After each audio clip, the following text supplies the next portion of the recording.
અમદાવાદ શહેરમાં ગોગો પેપર મામલે એસઓજી દ્વારા કડક કાર્યવાહી હાથ ધરવામાં આવી છે। ગોગો પેપર નશીલા પદાર્થોના સેવન માટે ઉપયોગમાં લેવાતું હોવાની માહિતી સામે આવતા પોલીસ તંત્ર એલર્ટ મોડમાં આવી ગયું છે। આ સંદર્ભે એસઓજીની ટીમે શહેરના વિવિધ વિસ્તારોમાં આવેલા પાન પાર્લરો અને અચાનક તપાસ શરૂ કરી હતી।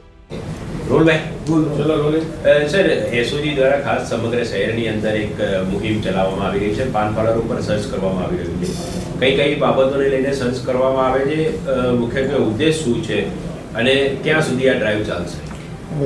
ડીસીપી શ્રી એસઓજી રાહુલ ત્રિપાઠી સાહેબની સૂચનાથી અમારી એસઓજીના 4 સ્કોડના અધિકારીઓ અને માણસોને એ સૂચના આપવામાં આવેલ છે કે અમદાવાદ શહેરમાં જ્યાં ગોગો પેપર જે વેચાતા હોય છે ત્યાં આગળ સર્ચ કરવું અને એ ગોગો પેપર સિવાયના કોઈનો મટીરિયલ મળી આવે તો કાયદેસરની કાર્યવાહી કરવી।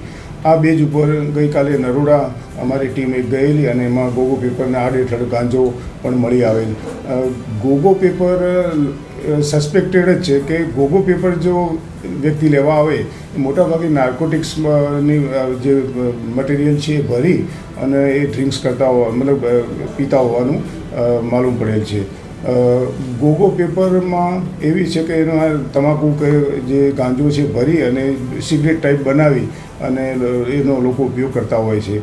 આનો હેતુ એ છે કે સમગ્ર અમદાવાદ શહેરમાં દરેક પાન અને ગલ્લા કે દુકાનો જે છે એને સર્ચ કરી અને લોકોમાં એક અવેરનેસ આવે કે ભાઈ આ ગોગો પેપર છે એ જે વેચતા હોય ત્યાં આગળ ડ્રગ્સ પણ વેચતા હોવાની એક માહિતી છે અને એક પરમિનન્ટ અમુક ગ્રાહકો બાંધેલા હોય એ લોકો આવીને લઈ જતા હોય છે।